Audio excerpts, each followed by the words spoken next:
Mbak, jangan buka-buka kamar ini ya. Kalau kamu buka fatal. Aku disuruh bikin semacam kayak minuman sajian gitu ya. Aku buka hordeng, aku intip, astagfirullahaladzim. Jadi suami saya itu udah punya insting. Kalau nggak anak saya yang mati, suami yang mati.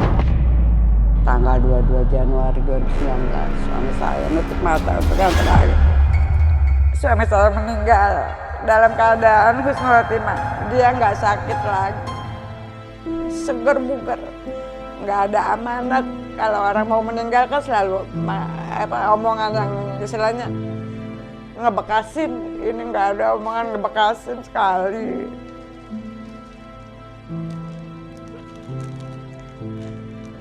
Dia meninggalnya dalam keadaan sujud.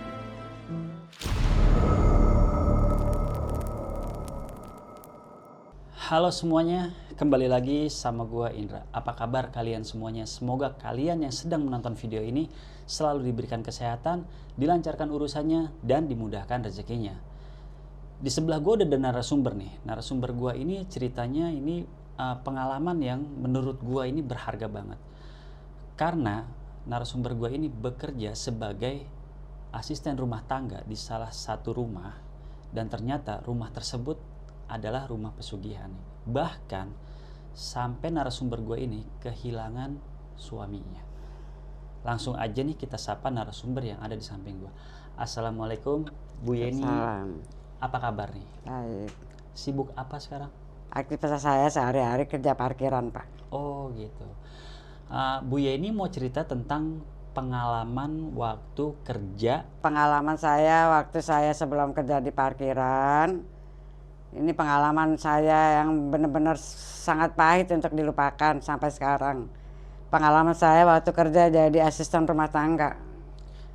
Bu Yeni kehilangan suami pada saat itu. Sampai suami saya hilang nyawa. Oh, oke, teman-teman penasaran sama cerita lengkap dari Bu Yeni?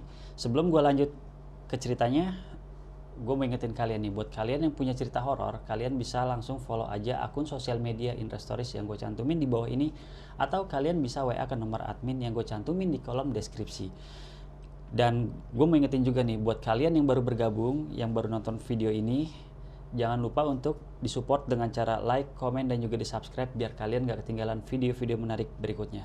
Ya udah, tanpa perlu berlama-lama lagi, langsung aja kita simak ceritanya.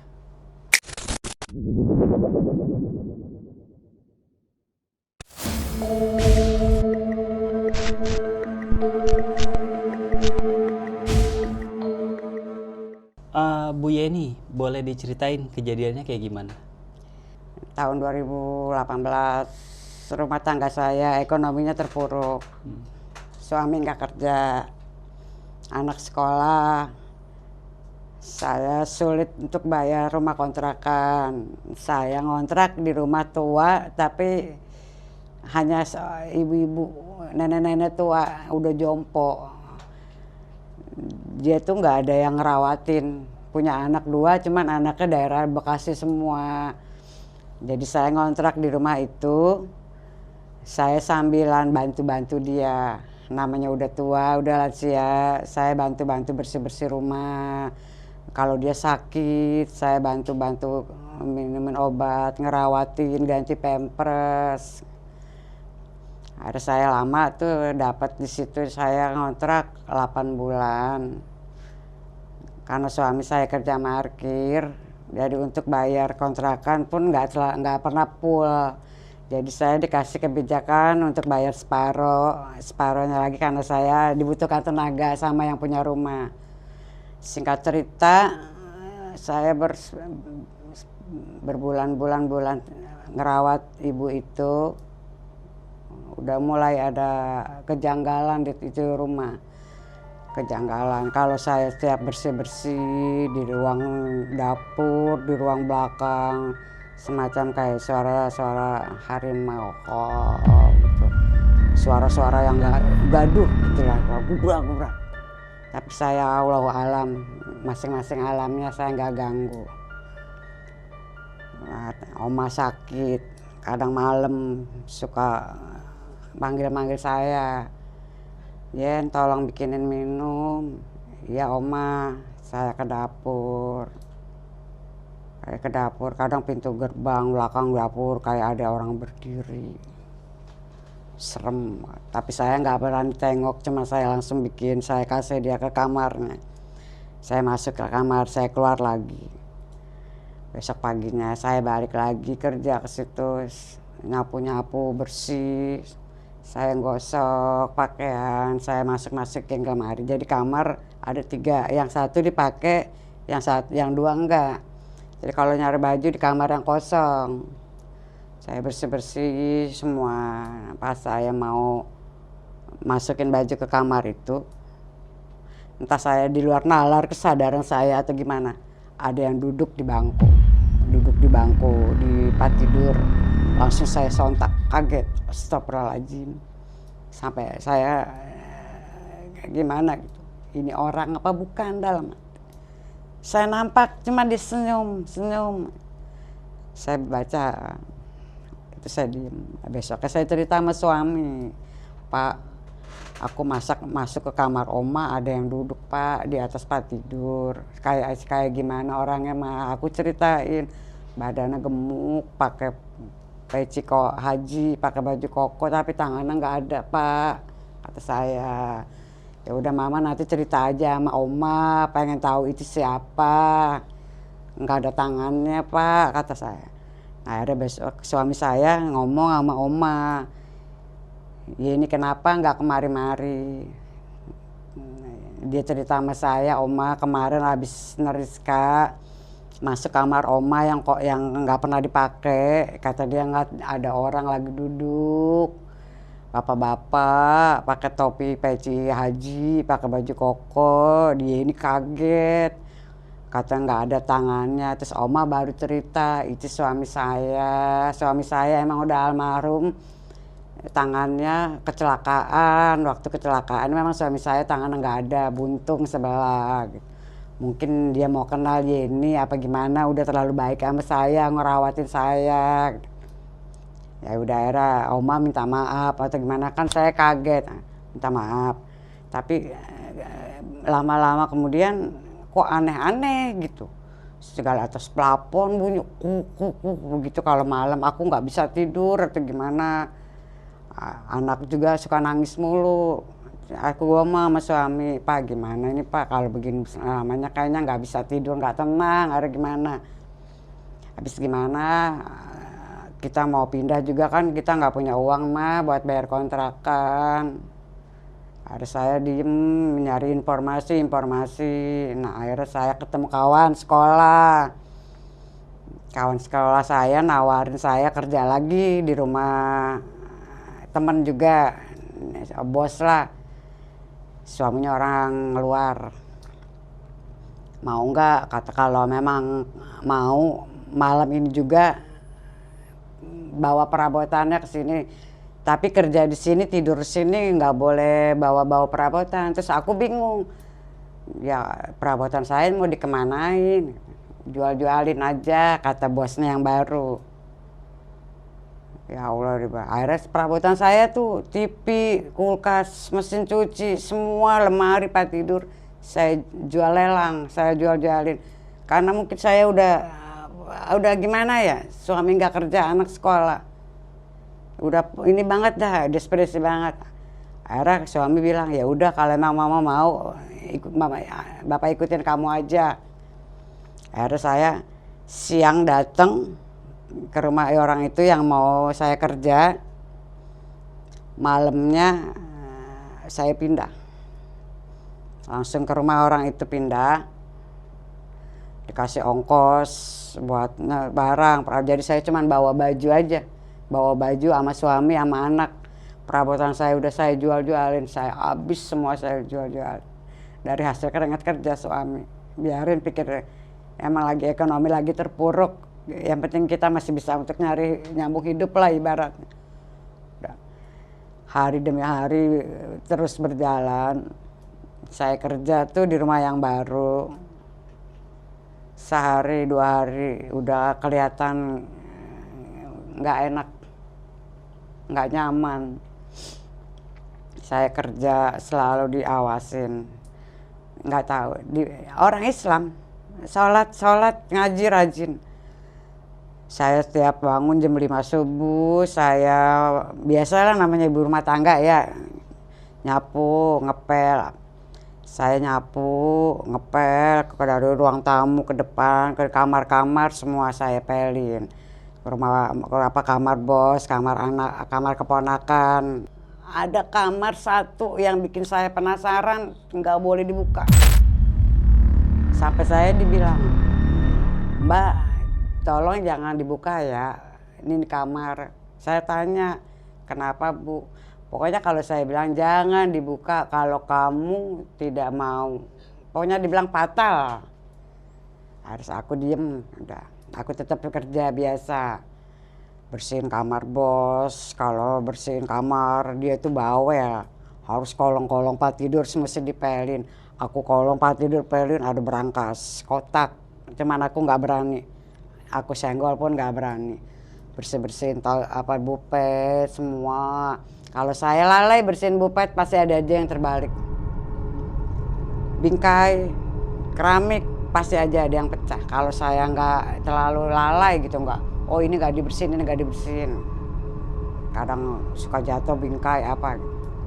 Mesti banyak bingkai bapaknya, abangnya, mamahnya semua. Dari itu saya diem, terus saya kerja. Kalau suami saya ngikut saya, jadi dia tuh keluar juga ngantar anak sekolah, pulang kadang malam suka dimarahin. Pak Jenal jangan suka pulang malam mengganggu suami saya tidur. Dia ada suaminya sama ponakan, dia nggak punya anak, tapi dia ngurusin ponakan. Ponakannya ikut sama dia. Tiap jam 5:30 mau maghrib, aku disuruh bikin semacam kayak minuman sajian gitu ya, air putih, air teh sama kopi pahit. 6 gelas tiap mau maghrib, sama aku disuruh bakar stupa apa tuh yang lidi tuh. Nggak pernah, nggak boleh, harus nggak, pokoknya 5:30 aku harus. Kalau aku seperti kayak orang di apa gitu, tugas aku. Pokoknya 5:30 aku harus bikin itu. Taruh di ruang tamu. Habis sholat subuh, taruh lagi di dapur. Tiap hari tuh aku nggak boleh ketinggalan bakar stupa. Makanya aku mikir orang Islam, sholatnya puasa rajin, tapi kok aku disuruh bakar. Aku tanda tanya, ada apa? Nah, pas malam berapa, udah 2 minggu 3 minggu aku tinggal di situ, aku orangnya penasaran. Kok aku dilarang masuk ke kamar itu, ada apa? Gitu. Ada tuh kamar dia berbatasan dengan pintu tamu. Ini ruang pintu yang nggak boleh dimasukin, ini pintu tamu masuk. Tapi kesananya ada jendela sama kamar ini ponakannya satu. Aku lagi bersih-bersih, kamar ponakannya bersih-bersih tidur. Aku penasaran. Aku dengan memberanikan diri, aku buka hordeng. Aku intip, astagfirullahaladzim. Bulu kudal, banyak kendi-kendi. Dia di situ ada dipan kayak model dipan Jogja, sama bantal warna merah, terus sama kayak apa daun padi, daun yang panjang-panjang, ilalang gitu dah. Pokoknya balak banget dah. Aku liatin, aku tutup lagi. Saya juga kerja terlalu capek, naik turun. Kamar saya di atas, bos majikan semua di bawah. Saya di atas deket musola, nanti sholat. Saya dapat kamar atas, kamar mandi gudang. Kalau malam kayak suara gimana gitu. Anak saya, mama takut. Pak, nggak bisa tidur Pak, udah bacaan aja. Kalau malam, kalau saya lagi ke dapur, aku ke kemana-mana nih, dari belakang saya tuh kayak ada bayangan semacam ular pengen nyatok saya. kayak ada bayangan ular pengen ini saya.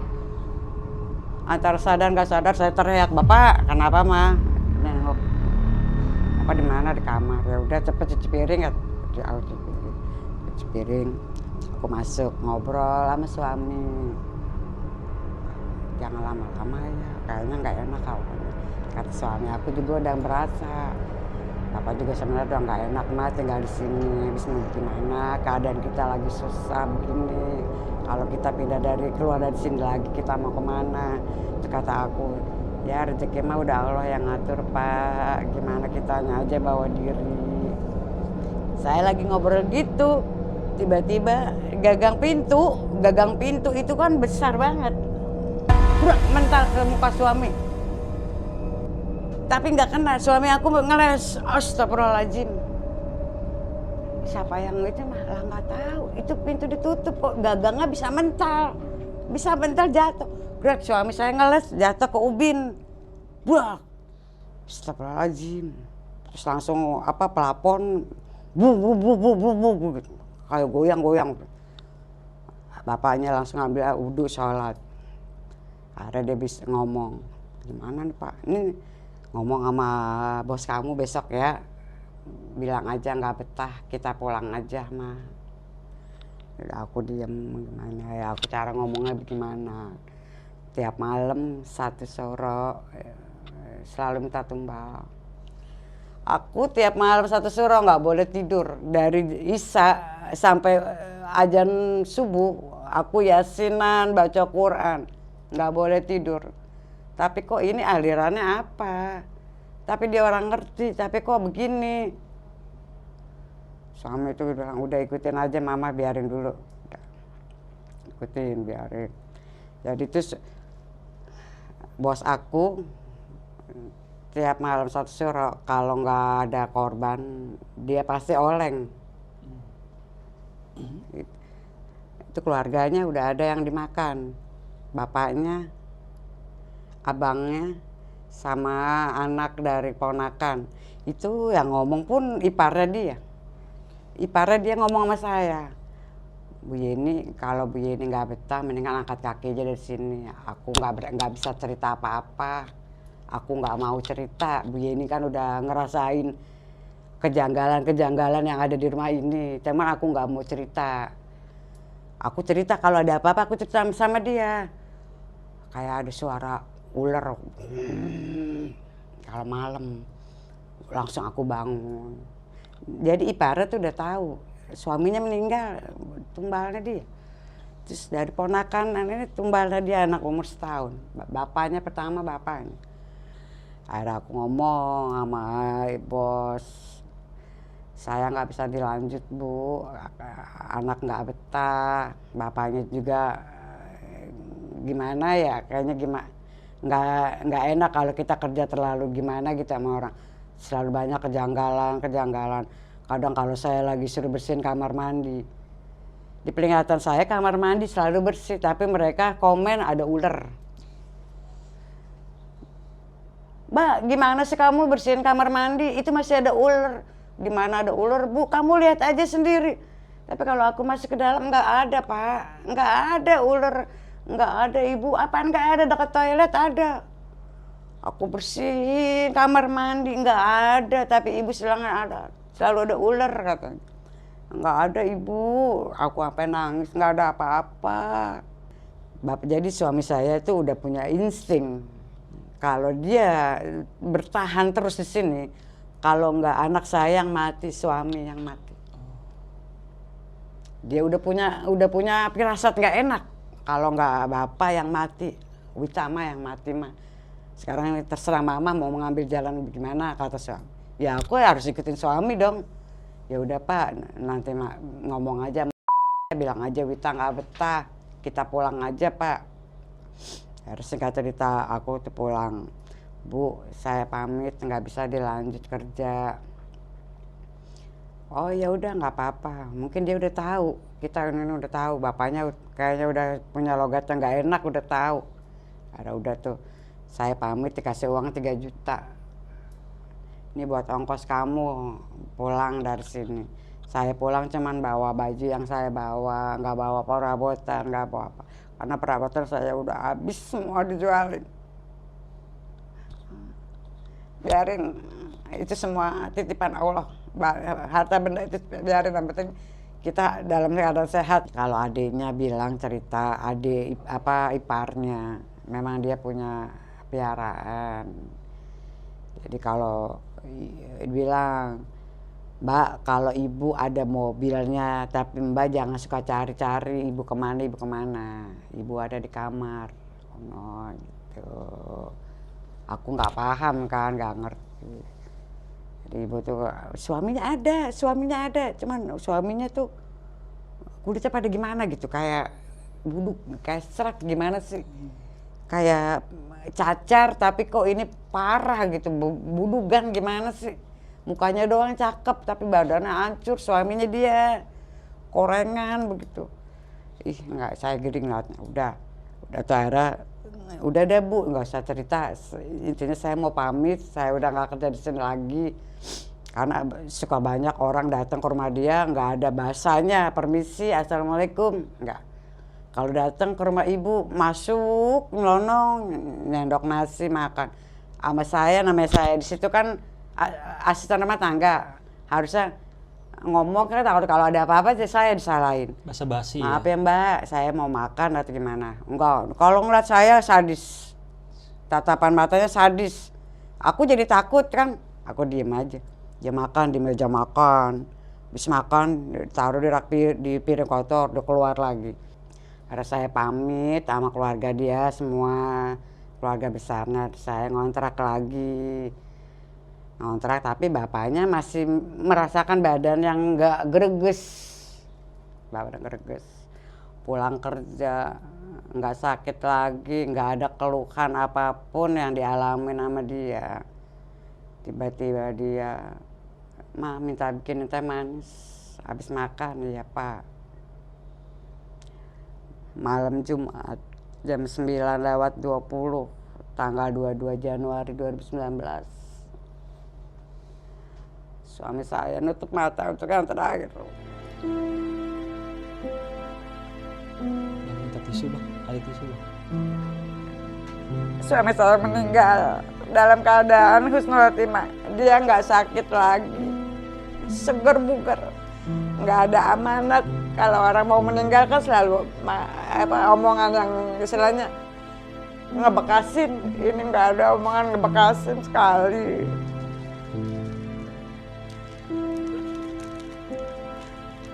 Dia meninggalnya dalam keadaan sujud. Dalam keadaan sujud, aku nanya, Bapak ngapain? Habis minum teh kok tengkurap, kata saya. Pak, saya panggil nggak nyaut. Pas saya balikin badannya, telentang mulutnya keluar busa. Semua busa, berbusa mulutnya. Saya histeris nangis, ya Allah. Kok begini banget hidup saya gitu ya. Apa sih penderitaan saya begini banget gitu, ujian saya. Ke Bapak pegang udah nggak ada. Meninggal langsung. Panggil orang, katanya dia ini pakai detak jantung, udah nggak ketolong. Nggak sakit lagi. Nggak ada omongan mau bagaimana nggak ada. Di situ makanya saya nggak habis pikir, ya Allah, kalau dia nggak buru-buru saya bawa mungkin matinya di sana. Makanya saya bawa pulang ke rumah. Nggak ada pengalaman saya hidup. Makanya saya udah 6 tahun ditinggal suami, meninggal almarhum. Saya sebagai tulang punggung keluarga, saya berkorban, berjuang buat anak-anak saya. Makanya pengalaman yang saya alami ini nyata, bukti nyata. Saya ibaratnya, saya mohon ya untuk teman-teman atau sahabat saya atau gimana, jangan tergiur sama iming-iming kerja rumah yang tertutup. suatu pekerjaan rumah tangga, tapi rumahnya tertutup, sholat, tapi di dalamnya itu menjerumuskan banget. Itu cukup saya aja yang jadi korban, udah gitu. Saya perjuangkan tenaga saya, waktu saya, tapi akhirnya suami yang hilang, suami yang pergi duluan. Orang suami pernah bilang kalau nggak bapak yang mati, Wita yang mati mah anak mama. Biar gimana kita harus keluar dari rumah itu. Akhirnya pas saya keluar mungkin dikejar atau gimana saya nggak ngerti. Ya, itu pengalaman pahit saya gimana. Sampai sekarang itu trauma, masih suka teringat. Makanya saya bilang, biarlah saya nggak punya harta, biar saya nggak punya uang, tapi saya masih punya iman. Biar gimana saya akan jalanin kerja apapun buat anak saya. Alhamdulillah sampai sekarang saya bisa nyekolahin anak sampai perguruan tinggi, sampai anak saya berhasil tanpa bimbingan dari suami. Saya kerja parkir di pasar Cipulir, Pak. Hari-hari saya hanya itu aja. Jadi saya itu kalau ada yang ngajak mau nggak kerja di sini, saya udah bilang maaf, nggak, saya lebih baik parkir. Saya udah trauma bener-bener. Saya nggak mau kalau ditawarin mau nggak kerja di sini cuci gosok, tapi saya nggak mau. Lebih baik saya parkir, ibaratnya udah inilah. Saya udah nggak bisa ngebayangin kalau sampai terjadi yang kesekian kalinya. Udah suami saya nggak ada, saya bawa anak, anak saya juga. Makanya itu pengalaman bener-bener pengalaman pahit saya, bener. Saya berharap tidak ada korban untuk yang lainnya. Kudu waspada, nyari majikan yang istilahnya terbukalah. Jangan yang tertutup rumahnya, yang segala aturan begini. Saya ngalamin 2 kali punya majikan. Makanya saya bilang, ya Allah, apa ini jalan hidup saya kayak begini. Saya nyari makan, nyambung hidup, namanya bersih-bersih rumah orang, tapi kok begini balasannya. Itu kejadian suaminya meninggal, berapa hari pulang dari rumah majikannya? Waktu kejadian suami saya meninggal itu 2 minggu pulang dari rumah itu, Pak. Dia pernah ngerasain badan nggak enak mah. Badan bapak berat mah, badan bapak kayak panas dingin. Kalau memang bapak sakit, sini mama kerokin, Pak. Tapi nggak mau, nggak usah, biarin bapak minum tolak angin aja. Oh ya udah. Tetap kerja parkir seperti biasa, pulang jam 7, kadang pulang habis isya, parkir juga. Ya itulah, di situ dia cuman ngerasain badan bapak greges aja mah. Kayaknya nggak enak gitu, gimana. Ya, aku bikinin teh manis kan pulang kerja. Dia pas di situ aja. Habis makan, istirahat, dia mandi, aku suguhin teh manis, ngobrol biasa. Ngobrol. Masih nyambung ngobrol. Pas saya lihat jam 9:25, saya udah tiduran, tapi dia kok nungging, kayak orang sujud gitu. Itu saya panggil udah nggak ada. Bu Yeni anaknya berapa? 1. Oke. Nah, Bu Yeni tahu nggak majikannya itu pesugihan apa? Dia itu pertama aku nggak berani nanya, akhirnya aku tanya-tanya sama iparnya yang suaminya meninggal. Aku tanya, itu kamar apa sih Mbak? Kok nggak boleh dibuka? Aku nggak mau cerita, kata dia. Nanti juga Bunda Mbak tahu sendiri itu kamar apa. Soalnya aku pernah dimarahin sama ibu. Mbak jangan buka-buka kamar ini ya. Kalau kamu buka fatal. Di situ aku pikir, fatalnya kenapa? Ya itu yang aku intip dari kamar ponakannya. Aku intip, tapi langsung buk jantungku. Aku lihat di situ ada dipan sama bantal merah, ada kendi, ada semacam, pokoknya bala. Kalau setiap aku ke kamar ibu bersih-bersih gitu ya, semacam kayak di toilet dekat bedak, perhiasan bedak, semacam kayak ada sisik kayak ikan gitu. Itu sisik apa? Aku nggak ngerti kan, aku bego. Aku mau nanya ibu juga nggak mungkin. Jadi aku sapuin aja. Aku sapuin, kumpulin pakai tisu, aku buang ke tempat sampah. Aku nggak mau nanya ibu, takut. Sisiknya tiap hari ada. Iya, kayak sisik-sisik apa gitu, kayak ikan bandeng gitu kalau disisikin. Tapi warnanya hitam. Kalau sisik bandeng kan putih, ini sisik ada sepat di sini ada, di sini ada. Aku kumpulin pakai tisu. Aku lihat ini kayak sisik apa ya? Aku nggak ngerti. Aku kumpulin, aku buang ke tempat sampah, bersihin tempat tidur ibu, balanya, begituan aja yang ada. Tapi Bu Yeni pernah ngelihat penampakan nggak? Aku pernah lihat di atas musola sosok bayangan orang kalau dia itu bukan manusia, dia semacam kayak naga. Kayak naga palanya 2. Jadi kalau aku tidur kan lampu kamar dimatiin. Jadi dia tuh terangan di luar. Semacam kayak pala naga, begini-begini. Pala ular naga gimana sih? Makanya bapaknya kata, "Pak, coba kamu keluar Pak." Dibuka pintunya nggak ada. Tapi di ruang tempat sholat gaduh, berisik.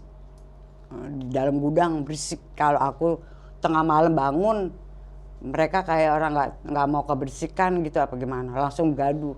Di gudang gaduh, di tempat sholat gaduh.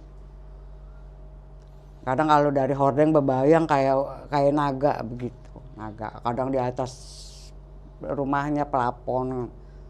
Karena saya pernah bilang saya lagi cuci piring, perasaan kayak dari belakang kayak ada yang mau nyaplok saya.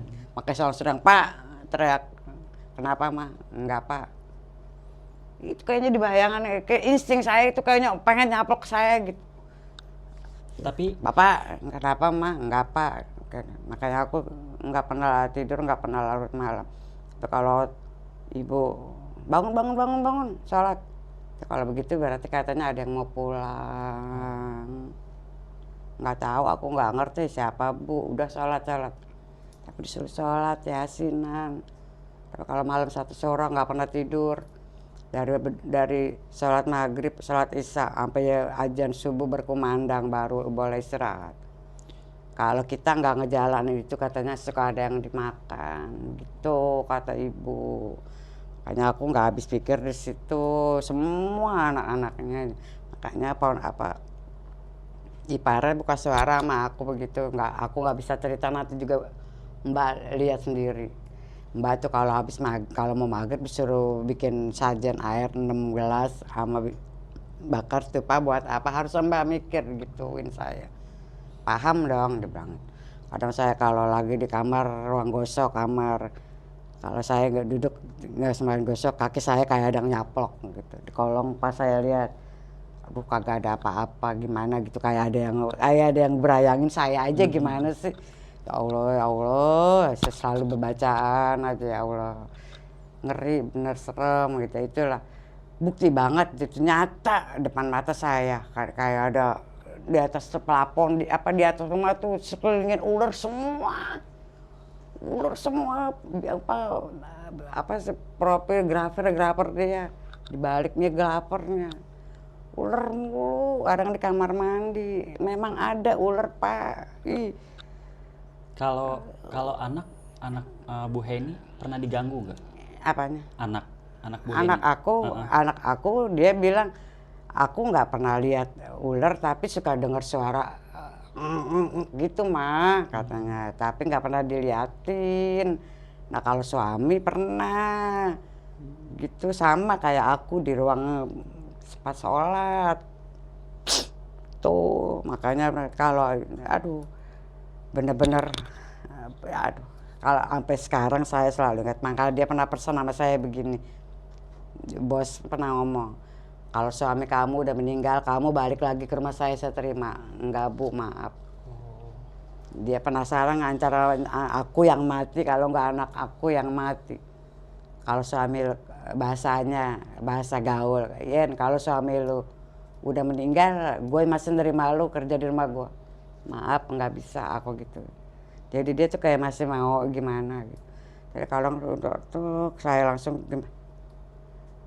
beneran, demi Allah, bener-bener trauma banget. Makanya saya tuh kalau diiming-iming duit gede atau gimana, mau nggak kerja di rumah gini, saya tuh udah ingetnya ke situ aja, takut aja.